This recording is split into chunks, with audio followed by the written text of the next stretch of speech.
Welcome to radio बूज। मैं बात करूंगा 2019 की। 2019 में बहुत कुछ चीज़ें हुई, डेवलपमेंट की तरफ दुनिया बढ़ रही थी, मॉडर्नाइजेशन हो रहा था, बहुत सारी चीज़ें थी, नई नई चीज़ें निकल कर सामने आ रही थी। लेकिन तभी 2019 के आखिर में जो आखिरी महीने होते हैं उनमें एक ऐसी चीज़ आई जिसने पूरी दुनिया को खतरे में डाल दिया।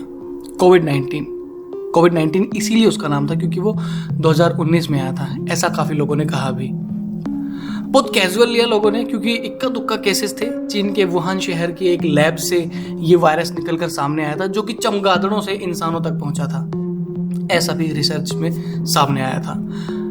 धीरे धीरे वक्त आगे चलता गया, हम नए साल में आ गए 2020 में। बट किसी ने सोचा नहीं था कि 2020 हमारे लिए इतना घातक साबित होगा। एक ऐसा धमाका हुआ, ऐसा विस्फोट हुआ कि पूरी दुनिया की बैंड बजा दी कोविड-19 ने। बहुत से जगहों पर लोगों ने इतनी जानें खोई। हॉस्पिटल्स में बेड्स की कमी थी, ऑक्सीजन सिलेंडर्स की कमी थी, जो भी फैसिलिटीज थी। आप देखिए, वर्ल्ड की नंबर 1 मेडिकल फैसिलिटीज वाली कंट्रीज को भी जूझना पड़ा था। वो भी स्ट्रगल कर रहे थे कि कैसे वहां के अपने लोगों को बचाया जा सके। इंडिया में भी इसका बहुत तगड़ा असर हुआ। सारी दुनिया को लॉकडाउन से गुजरना पड़ा और लॉकडाउन में बहुत बुरे हालात थे। लोगों को खाने तक के लिए एक टुकड़ा रोटी का नहीं मिलता था, रहने के लिए जगह नहीं मिलती थी। बहुत से लोग जो मेट्रो सिटीज़ में जाकर अपना गुजारा कर रहे थे, गांव के रहने वाले लोग वापस अपने गांव की तरफ रवाना हो गए, पलायन करने लगे और बीच में उनको रास्तों में बहुत ज़्यादा दिक्कतें झेलनी पड़ी, बहुत मुश्किलों का सामना करना पड़ा। लोग जंगलों से होकर, अपनी जान खतरे में डालकर जंगलों से होकर भी गांव जाने लगे। जगह जगह पर शिविर भी लगाए गए कि अगर आप लोग मुश्किल में हैं तो आप रात को यहाँ रुक सकते हैं, उस वक्त के लिए रुक सकते हैं। बट लोगों ने उस पर भरोसा नहीं किया।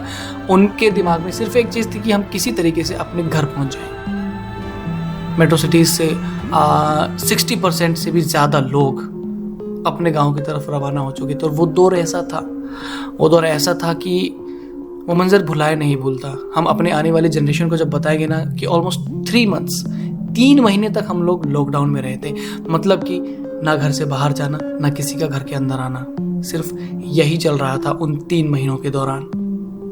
बट धीरे धीरे वैक्सीनेशंस हुई, वैक्सीन का उत्पादन शुरू हुआ, जो भी प्रशिक्षण किए गए वो सफल हुए। उसके बाद लोगों पर प्रशिक्षण किए गए वैक्सीन बनाने के बाद। तो धीरे धीरे समझ में आया कि ये एक वायरस है, जैसे कि बाकी खसरा, टिटनस टाइप के वायरसेस हैं। वो भी जब अपने टाइम पर आए थे तो बहुत उन्होंने नुकसान किया था, बट टाइम के साथ साथ उन पर भी कंट्रोल कर लिया गया। और आज भी साल में एक सीजन ऐसा आता है जब वो लोग आते हैं। तो कोविड के साथ भी यही है। और अब ये वही सीजन है जब कोविड दोबारा से आता है। हर साल कोविड, 3रा साल है ये कोविड का, 2023।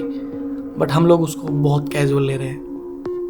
बहुत से देशों में आज तक कोविड के केसेस कम नहीं हुए हैं। कई जगह पर तो अभी भी बहुत रेस्ट्रिक्शंस हैं, लॉकडाउन्स लगते हैं। आने जाने में लोगों को बहुत मशक्क़तें करनी पड़ती हैं, दिक्कतें झेलनी पड़ती हैं। लेकिन बावजूद उसके हम ह्यूमन बीइंग्स ऐसे हैं कि हम हर चीज़ को बिल्कुल कैजुअल ले लेते हैं। भाई मास्क का यूज़ करो, सैनिटाइज़र का यूज़ करो। हर साल गवर्नमेंट जो है, हमारे ऑफिशियल्स होते हैं, वो हर साल हमको सेफ्टी गाइडलाइंस देते हैं कि हमें क्या क्या करना चाहिए और हमें वो चीज़ें करनी चाहिए, तभी जाकर हम लोग इस वायरस से लड़ पाएंगे। क्योंकि वो जो टाइम था ना 2020 का, उस वक्त लोगों ने जो खोया, अपने खोए, सब कुछ खो दिया। बहुत से लोगों की जॉब्स चली गई, नया कल्चर आ गया वर्क फ्रॉम होम का, जिससे लोगों में और ज़्यादा बीमारियां हो गई।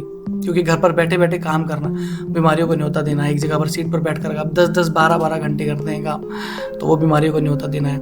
ये सारा ज्ञान मैं ऐसे ही फालतू में नहीं दे रहा हूँ, बिकॉज मैंने अपनी आंखों से देखा। मेट्रोज में लोग ऐसे भेड़ बकरी की तरह भरते हैं। आप भरो, बट सेफ्टी से। मास्क का यूज़ करो, सैनिटाइज़र का यूज़ करो, जो भी सेफ्टी गाइडलाइंस दी जा रही उनका इस्तेमाल करो।